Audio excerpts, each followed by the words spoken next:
Quando eu era menino, eu tinha medo. Alguns.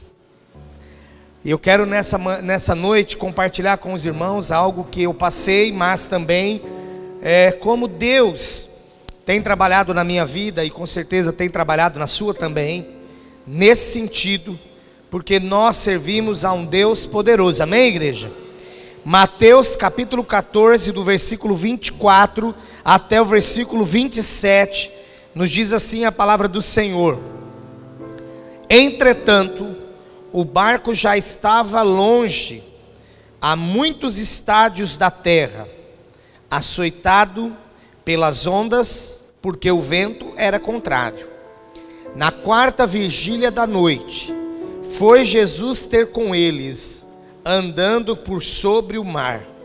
E os discípulos, ao verem-no andando sobre as águas, ficaram aterrorizados e exclamaram: é um fantasma! E tomados de medo, gritaram. Mas Jesus imediatamente lhes disse: tende bom ânimo, sou eu, não temais. Irmãos, aqui nós não estamos tratando com meninos, com crianças, mas com adultos, os discípulos. O texto está tratando de homens que tiveram medo. Eu sei que nós vamos chegar à conclusão que depois que Pedro faz aquele alto desafio, dizendo: se és tu, faz que eu vá me encontrar contigo. Ele também tem medo, indo ao encontro de Jesus, está lá no versículo 30, ao ponto que ele começa a submergir, e gritou então: salva-me, Senhor. Jesus o salvou. Já chegando com ele no barco, Jesus chama a atenção daqueles homens, dizendo: por que duvidaste? Por que vocês têm uma fé tão pequena? E subindo Pedro e Jesus no barco, o vento cessou, e aqueles discípulos o adoraram e disseram: verdadeiramente és filho de Deus.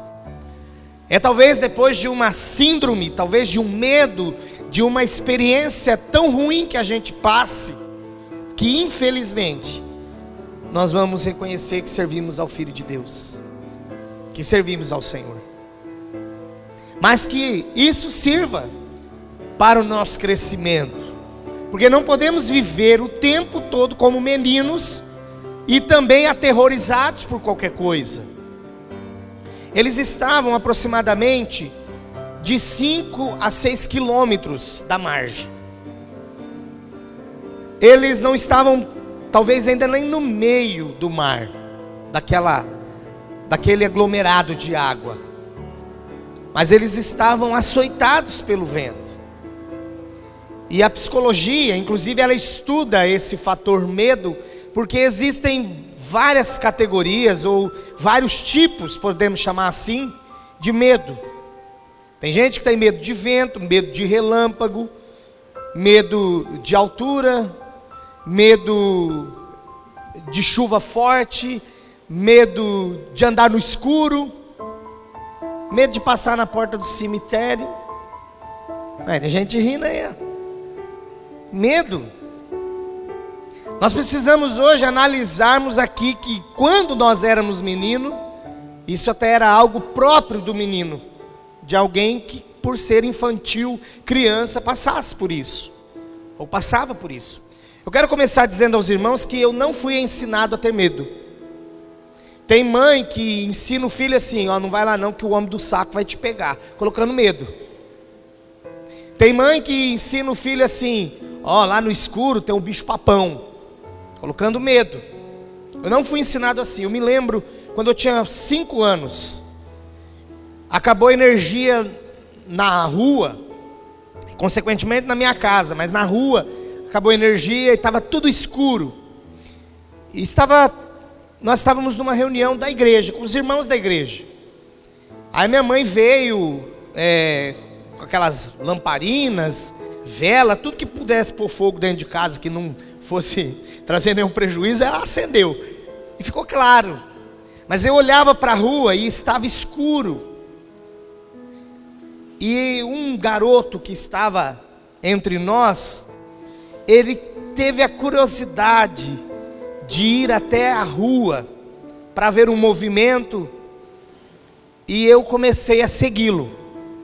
E uma irmã da igreja disse assim: não vai lá não, porque lá tem um bicho. Aí a minha mãe olhou para aquela irmã, olhou para mim. Aí eu olhei para minha mãe e falei: mãe, tem bicho? Ela disse assim: você sabe que não tem, mas não é para ir. O menino foi apressadamente, e ele esqueceu que na frente da minha casa não era grade, não era muro, mas era uma cerca de arame farpado. E ele trombou e voltou chorando. Aí a minha mãe me disse: tá vendo? É isso que poderia acontecer com você. Eu sempre tive choques de realidade, irmãos. A minha mãe nunca me enganou a respeito de nada, mas eu tinha medo porque era um menino. Eu tinha, por exemplo, um costume de deitar na minha cama, e a posição que eu deitava na minha cama, se eu virasse para a esquerda, eu pensava antes de dormir: ai, ali é rua, eu estou virado para o lado da rua, e essa rua dá na porta do cemitério. Mas se eu virar para o lado da parede, que era o lado direito, dá para o lado que vai para São Paulo. Eu nem conhecia São Paulo, mas eu pensava: lá sim é legal. Então eu dormia virado para a direita, para não medo. Quem explica isso? Como se explica isso? Um outro medo que eu tive que perder, irmãos, foi de morto. Eu tinha muito medo de morto. Hoje eu faço funerais que eu tenho que segurar na cabeça, né? Ficar ali próximo. E se eu não tivesse esse medo? Precisamos vencer o medo. E eu não sei o que acontecia, não sei se acontecia com você. Não é para sair daqui com medo, tá? Mas toda vez que morria alguém, vinha um temporal. Pelo menos lá em Palmeira, irmão Ani, era assim. Não sei se lá em Pereira era assim também. Morria alguém, vinha um temporal. E eu sempre relacionava a morte à chuva forte, a relâmpago, a acabar a energia. E eu tinha muito medo. Eu tinha muito medo. O meu avô era coveiro, ó, relacionamento com a morte. E eu, às vezes, ia com a minha avó levar a merenda dele à tarde, lá no cemitério. E eu sempre pegava alguma coisa para brincar ali, que me chamava a atenção. E uma das vezes eu peguei uma plaquinha, e eu ficava tirando a foto e colocando a foto, tirando a foto e colocando a foto. Aí a minha mãe me ensinou direito, mas o meu avô nesse ponto falhou. Ele olhou para mim e falou: esse rapaz vai te pegar à noite. Eu fiquei com medo. E fui dormir olhando para a cara daquele moço. Muitas coisas se levantam contra nós para colocar medo, fora as pessoas que nos colocam medo. Uma criança por si só, um menino, ele já tem os seus temores, os seus abalos, as suas dúvidas, as suas incertezas. E ainda mais uma pessoa, um adulto falando que realmente é aquilo que vai acontecer. Irmãos, tinha hora que eu procurava o medo, e eu tinha muita curiosidade. E eu cheguei um dia num homem lá da igreja, e eu falei para ele assim: você não tem pai? Ele falou: não, meu pai já morreu. Aí eu falei: quantos anos você tinha quando seu pai morreu? Ele falou: 11 anos. E eu tinha 11 anos. E eu já comecei a pensar no meu pai, que viajava todas as noites 200 quilômetros para fazer direito, a faculdade de direito. Irmãos, e o medo que me tomou, ele teve um limite, porque eu pensava assim: o pai dele morreu com 11, quando ele tinha 11. Se eu chegar a 12 e meu pai não morrer, meu pai não morre mais. Então, a gente coloca certas coisas como limite para o medo, mas a gente sempre está lidando com o medo. Foi uma limitação que eu coloquei para o meu medo. Portanto, eu quero nessa noite dizer para você que nós confiamos num Senhor absoluto sobre todos os temores, sobre todo o mal que acabamos de ouvir a música, que Ele está sobre tudo e todos. E aqui Jesus que manda que os discípulos vá para o outro lado, embora Ele não os acompanhe, porque antes Ele fica despedindo as multidões e depois Ele ainda sobe ao monte para orar, a fim de ficar sozinho. E cai a tarde e Ele estava só, e Ele permanece orando, e Ele só vai ao encontro dos discípulos no barco, já sofrendo com a tempestade, na quarta vigília da noite, que é entre as 3 e 6 da manhã. E esse horário, irmãos, é um horário que às vezes a gente até pensa, é um horário perigoso da madrugada. O fato deles terem clamado alto ou gritado, aterrorizados, exclamando, é um fantasma. É possível que corria entre os pescadores, e dentre eles tinha aqueles que tinham experiência de pesca, que naquele horário, naquele momento da noite, poderia aparecer um fantasma, porque eles fazem essa exclamação e afirmação que era um fantasma. Muitas vezes nós ficamos com medo porque nós acreditamos em tudo que se fala. Saímos agora do momento de eleições. Alguns dizem: vai ser bom, o início vai ser bom. Vem outros e nos colocam medo. Não, vai ter resistência, vai ter isso, vai ter aquilo, vai ter levante, vai ter procura de coisa errada para desmascarar. Então a gente fica naquela incerteza. E diante dessa tempestade toda, que muitas vezes nós somos inseridos quando nós mesmos não procuramos a tempestade. Algumas vezes somos inseridos nela. Aqui os discípulos foram inseridos na tempestade, mas às vezes nós procuramos tempestade também. E enfim, não importa como você chegou ao momento que você está vivendo de tempestade, de medo, de incertezas, mas a palavra diz que quando Jesus ouve a exclamação dos discípulos, o grito aterrorizado dos discípulos, Ele diz lá de longe, imediatamente, a Bíblia diz aqui no versículo 27, que Jesus imediatamente lhes disse: tem de bom ânimo, sou eu, não temais. Esse sou eu, há um comentário que afirma que Jesus faz questão de declarar que quem estava ali era Deus, o próprio Deus, porque este é um dos nomes atribuídos a Deus. Quando é lhe perguntado: quem está me enviando? Moisés pergunta, e ele fala: eu sou, está te enviando. E ele diz: sou eu, Deus está aqui, eu estou aqui. Nesta noite o Senhor também está falando a mim, a você. Se você está atemorizado, passando por algum medo, alguma situação que está tirando até o teu sono, mas o Senhor está aqui, amém? Muito mais do que isso, Ele anda conosco, Ele está no nosso barco, a nossa vida, Ele habita em nós pelo seu Espírito, e nós não podemos viver atemorizados.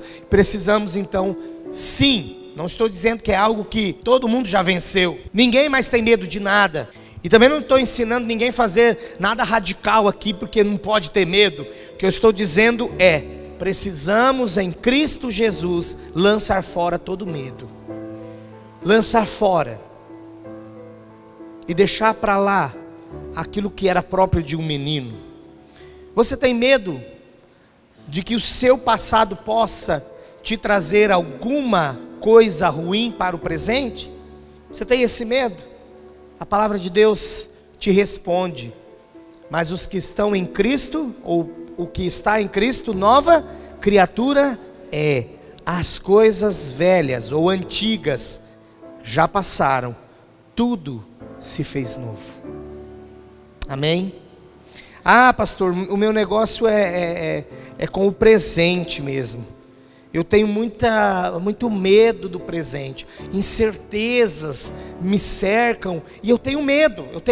Alguns chamam de insegurança, incerteza, dúvida, tantos nomes que encontram para o medo.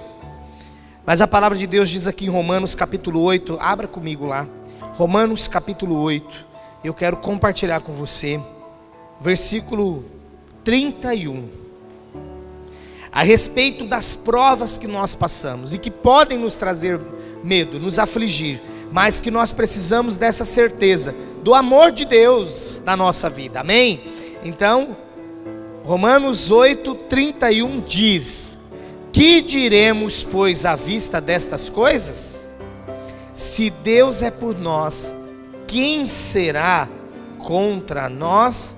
Ele tinha dito anteriormente sobre tudo o que Deus fez, que de antemão Ele nos predestinou para sermos conforme a imagem do seu Filho, a fim de que Ele seja o primogênito entre muitos irmãos, e que Ele nos chamou, que Ele também nos justificou, que Ele também nos glorificou. Olha, depois dele afirmar tantas coisas boas que Deus fez para mim e para você, através do seu Filho, Ele vem então com essa pergunta: que diremos, pois, à vista dessas coisas?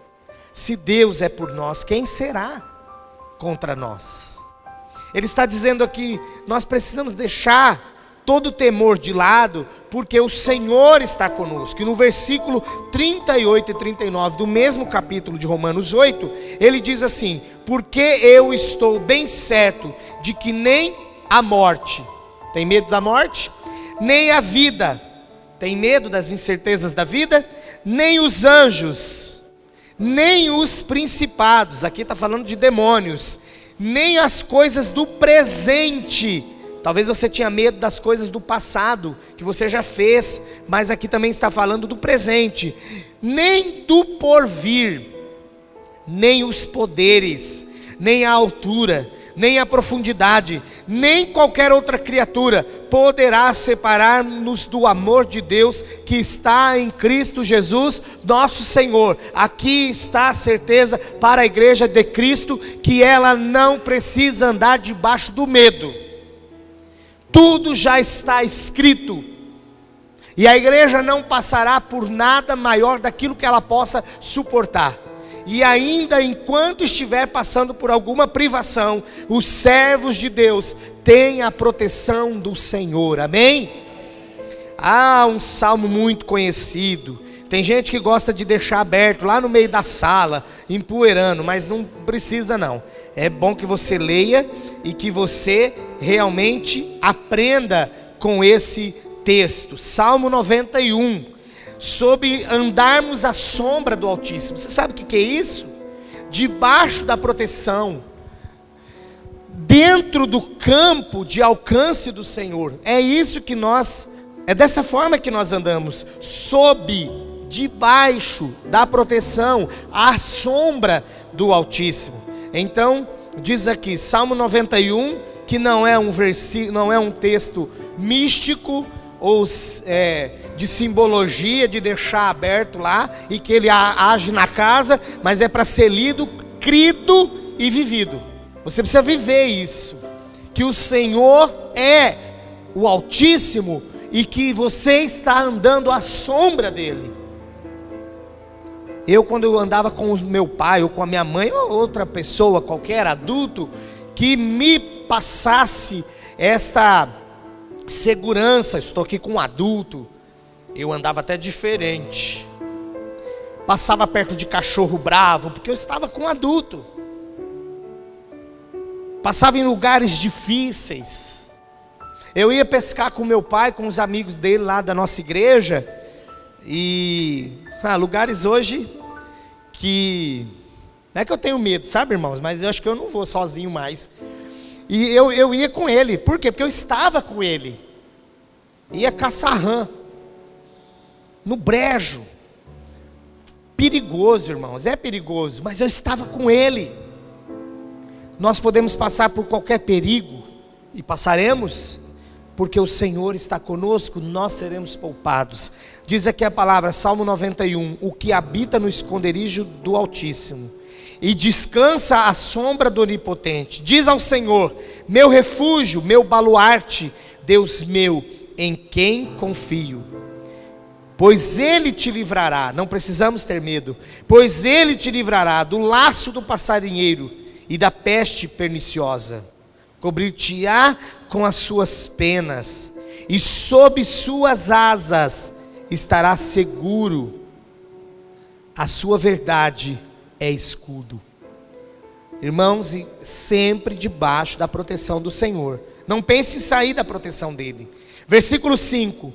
Não te assustarás, está falando de medo aqui. Não te assustarás do terror noturno, nem da seta que voa de dia, nem da peste que se propaga nas trevas, para quem tem medo ainda da noite, da hora de dormir, e nem da mortandade, da violência que assola ao meio-dia. Podemos confiar no Senhor. Ele é o Altíssimo, é a sombra dele que nós descansamos, nele que nós nos escondemos, é Ele que nos protege. Amém? Quero que nesse momento você feche os seus olhos e que você pense comigo em tudo isso que foi falado, e que nesta noite o Senhor está aqui para tratar todo tipo de medo. Sim, irmãos, todo tipo de medo. O que você está enfrentando hoje que te causa medo? Ao mesmo passo que eu disse que é algo próprio para um menino, precisa ser vencido, eu não ignoro de que ele exista até na vida de alguns adultos e até adultos na fé. Porque estamos vivendo num mundo cercado de incertezas.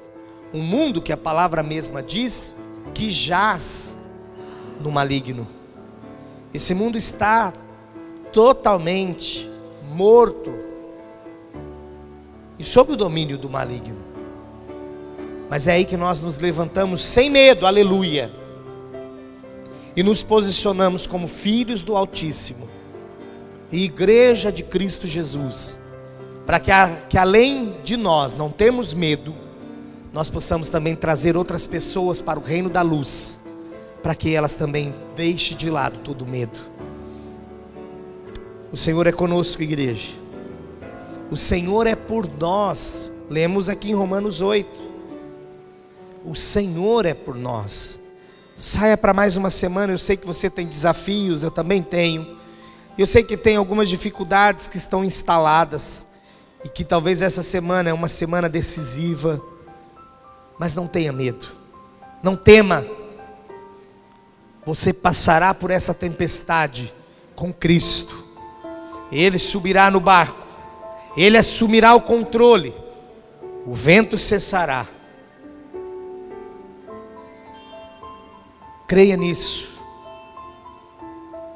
Talvez a sua situação é de quase desespero, ou desespero como foi ali com os discípulos, e você já está gritando por dentro: Senhor, socorre-me.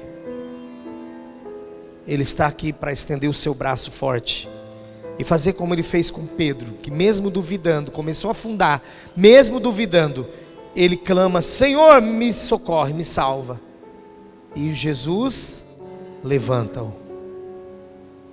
Hoje Jesus quer levantar pessoas aqui e tirar do medo, seja qual for.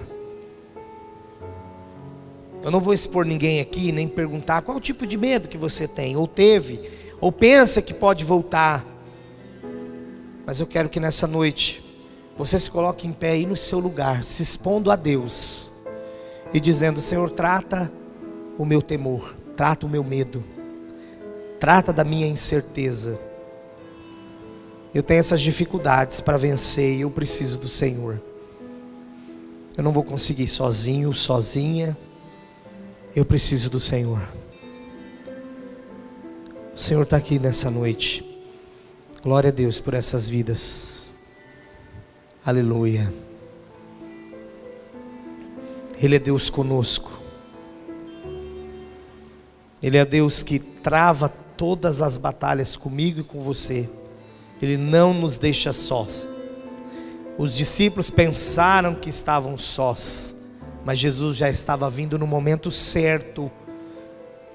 Jesus não ia permitir que aquele barco viesse a pique, que ele afundasse, mas ele tinha um propósito, e ele ensinou com aquele medo dos discípulos que ele é o Filho do Deus Altíssimo. Jesus está ensinando muito nesses dias, como ele tem me ensinado. Por isso eu tenho me colocado sempre, sempre diante dele, porque eu não tenho outro alguém além dele para tratar do meu coração.